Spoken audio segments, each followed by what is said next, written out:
Hey guys, it's Aseem Sharma, training manager from Solframe Consulting. I do hope you're all well. Today I want to briefly cover how to deal with insecurities.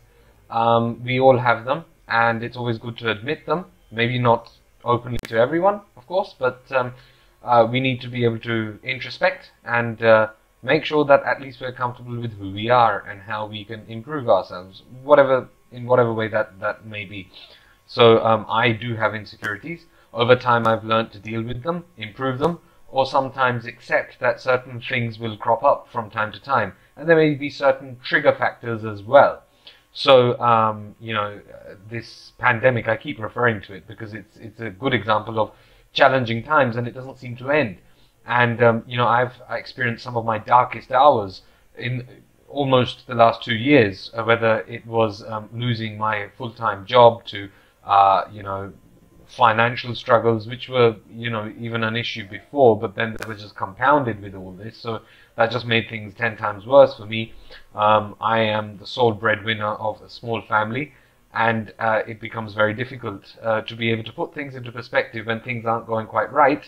But then you also realize that you need to somehow remain positive in order to, I wouldn't say attract positivity, but see the positivity that is out there and be able to do something with it. So I think there are three things that we can do here. One, you have an insecurity because you fear that something will happen, but it hasn't happened. So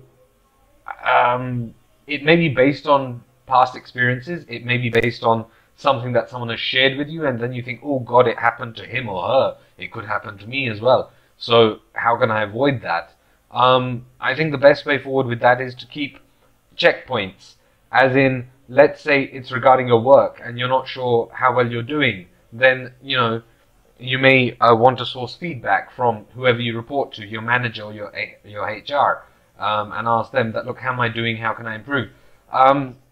It's not always the case, but often it is the case that if you have the right kind of attitude and you're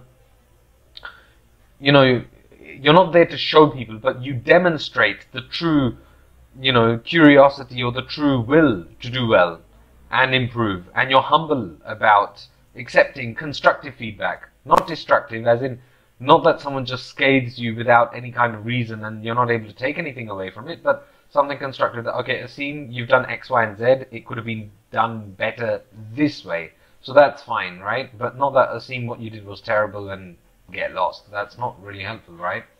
So putting these regular checkpoints to monitor your progress can help avert a potential situation in the future.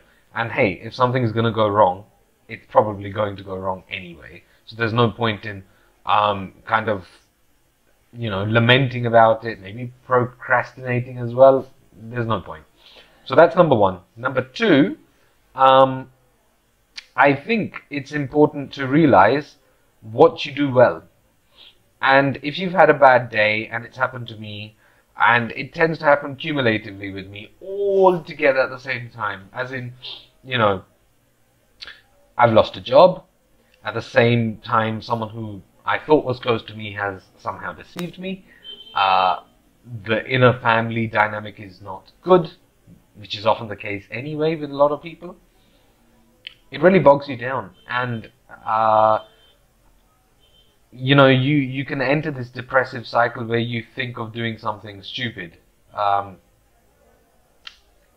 won't say much more about that, but I think you will understand my inference here.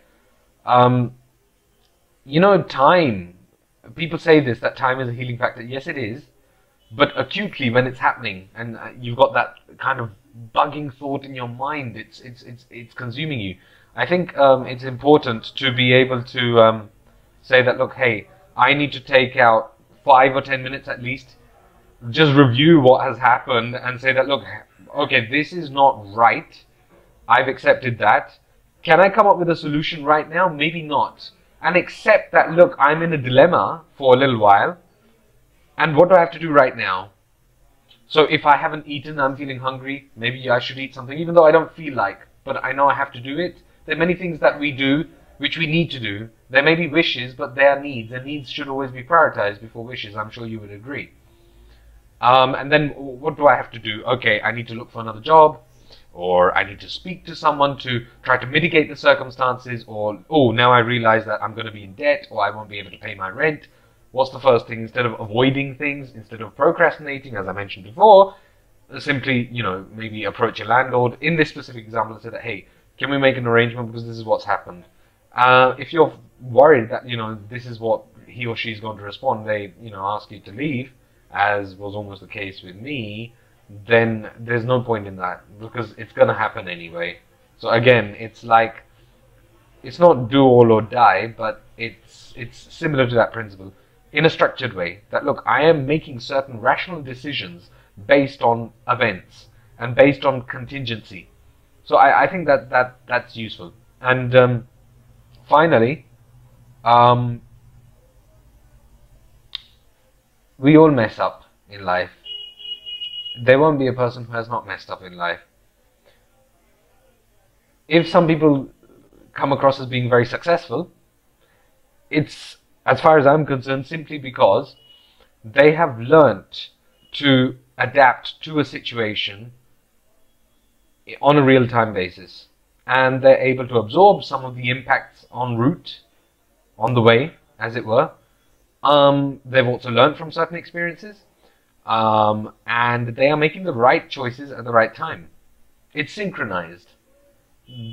And we can all recreate that to an extent. We may not become successful, we certainly will become more content with what we're doing, our progress.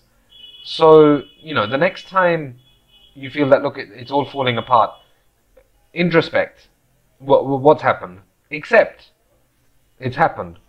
Start reflecting with that introspection that what do I need to do right now, immediately? Then what should I be doing in the near future, maybe tomorrow? And then what is my long-term goal over the next few weeks? Of course, you can't think all the way till the end of the year or maybe a couple of years. You could have a vision, but visions aren't very useful unless you have a structure that, okay, I am going to, for instance, learn a new skill, and I'm going to do it by accessing this resource, and then that will allow me to become employable for a certain sector. Then I'm going to apply to these companies, and I'm going to do X, Y, and Z, and by this time, this is what I plan to achieve. It may or may not happen because there are many other unknown things that can happen along the way. I'm sure you would agree. But by doing this, at least you remain more positive. Whatever that drawback was, that insecurity, has been mitigated somewhat. It's been addressed. And you'll also feel better as well that, look, I'm not just sitting around doing nothing. I'm not idle. I'm actually trying to address it. And then get on with it. It's as simple as that. And I've come across a lot of things which I'm not going to mention. Things which people may find frivolous. For me, it has pained a lot. Professional and personal. My life is quite different from a lot of other people's. I'm not going to go into those details, but what it keeps reminding me, life, this wonderful thing, life, in this troubled world, is with all the negative media coverage and all the bad things that are happening in the world, ultimately we're all humans and we have the choice to make a decision, and we usually have multiple paths to choose from. And if you choose a certain path, and it's not working out, that's when you come to a checkpoint and you say, should I go back and start again on a different path? Or is this something that I can, perhaps wait and watch, observe, and adapt to, as I mentioned earlier, and yield a potentially successful outcome? And there would also be crossroads as well. There will be a point where you reach, you've taken path A, and there was path B available as well. But then you reach a juncture where you've kind of, acquired that commonality, so to speak. And then you may then want to go and, move on to path B. So I hope that analogy makes sense.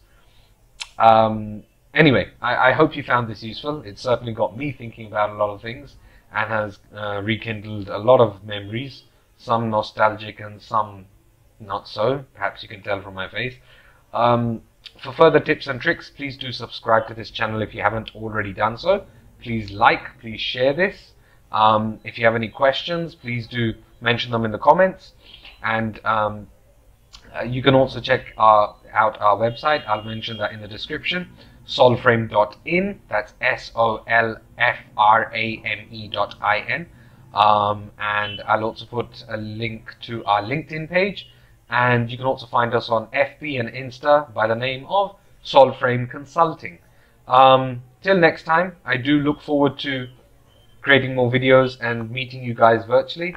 We offer all sorts of training from communication skills, soft skills, personality development, public speaking, interview preparation, you name it. If you want to connect with me, the details are on the website. I do hope you take care. It's pretty much frigid right now here in Delhi. I'm not sure about other places in India or across the world. So please do stay safe, stay warm. And I just hope that this new year it really does give a new perspective to a lot of people to be able to either continue what they were doing well or to maybe restructure their lives in a way that becomes fruitful for them in the long run. So, till next time, again, I'm repeating myself. Take care and bye-bye.